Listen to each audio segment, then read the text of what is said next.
Welcome to the Live Water Ionizer installation video. We've designed installation to be as easy as possible, and in most cases you won't even need any tools. In step 3 you'll notice an update on the hoses where we've removed clamps with quick disconnect couplings make installation even easier. The clamp video is still there, however, to show which hoses go where. It'll make sense when you see the video. In a separate video we'll cover how to run the machine with helpful tools and tips on the many uses of acid and alkaline water. More details can be found in the manual if you need them.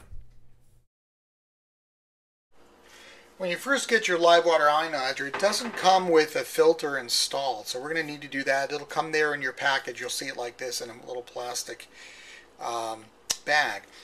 And so what we're going to do is we're going to do the installation of the filter.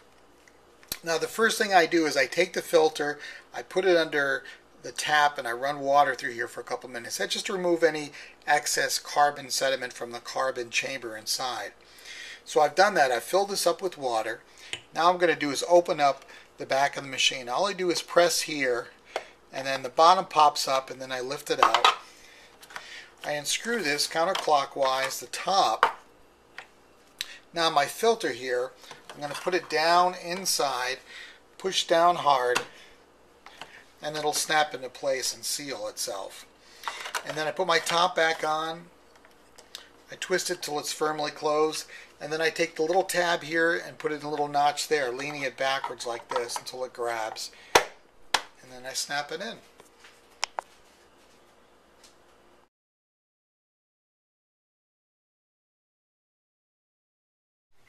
In this video I'm going to show you how to install a diverter valve for countertop insulation of the live air purifier. This is pretty easy to do.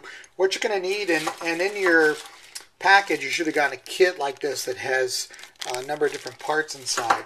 And you're going to want the diverter valve and this little piece here. It's got two different size threads here. So you're going to need these two parts to install it. But the first thing we're going to do is take off the little aerator valve that's on there now to get to the threads. And usually you can just take your fingers, wrap around it, and start turning it clockwise, and it'll unscrew. If it doesn't unscrew, then you're going to want to find a pair of pliers and wrap a cloth around it. And I'm going to use these pliers here if I needed them. And the cloth is just so it doesn't scratch, and you can just grab that tightly, give it a little twist that way, and that's usually enough just to get it started, and then it'll unscrew.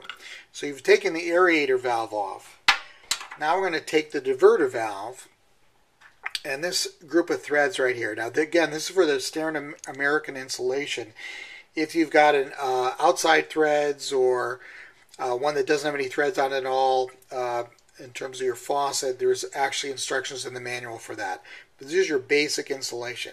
So what I'm going to do with this is take the threads that fit on the inside of the diverter valve and squeeze those in until it's a little bit snug. Okay, and then I'll get the other threads, stick them back where the little aerator was before, and start turning till I get the threads to grab. Now a little piece on the top actually, this can move while this is snug with the seal. So I'm just going to keep turning it though till it gets tight. And then you don't need pliers for it. You can usually do it by hand and it'll seal itself. And that's the installation. Now depending which way you have the ionizer, you're going to want to stick this part, and then the little valve here allows you to turn the ionizer on and off from here. So if my ionizer was on that side, I'd stick this toward that side and just snug it up a little bit. And then once you're done with that, the only thing left to do is stick the other end of the green hose. The green hose is marked by green on the other end onto here, and just push it on snugly. Once it's on snug, it usually grabs and you're done with the aerator.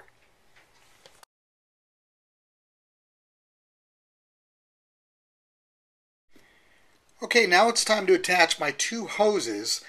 Now again, this is the only ionizer that uses FDA approved safe plastics.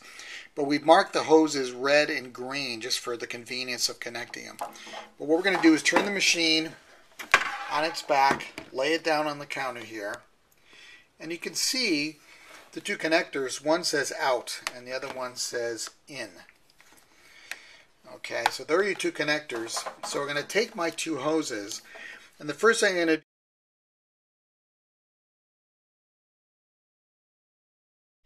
If you purchase your live water ionizer in March of 2012 or later, you'll notice that there aren't any clamps for the hoses, and that's because we went to a newer style of coupling. It actually makes installation a lot easier, does a better job of connecting. And all you do is take your hose, in this example the red hose, stick it inside the connector and pull back, and you'll notice it'll lock in. If for some reason you put the wrong hoses or you need to change the hoses, you just basically push in the connector and pull the hose out like that. So on the machine, you're actually just take your hose, here's your red hose in this example, and actually just stick it into the connector, and when you pull back you'll notice that it's locked. What you do is stick the clamp on these, and to do that I just grab the clamp here like that, and you might need pliers depending on your finger strength, and I move it down past the green section there. So I move that down there, and let's do the same thing for the red one. Grab the clamp, put it down a little past the red. Okay. Now, if you remember, we connect the other end of the green one to the faucet. So that's going to be our in. That's where the water is going to come in from. And over here there's a little opening, a little door opening. And we're going to stick our hose through here. And then put that up, and then put our second hose through the little doorway there too. That's our red one for the out. Okay, so then I'm going to take my green hose, stick it on there, stick it on the connector, squeeze the clamp, and move the clamp up to where it's into the green. And then on my red hose, I'm going to stick that on the out connector here. You can see that. Push it on. And squeeze the clamp here till it's onto the red. And then set my unit back up, and I'm ready to turn it on.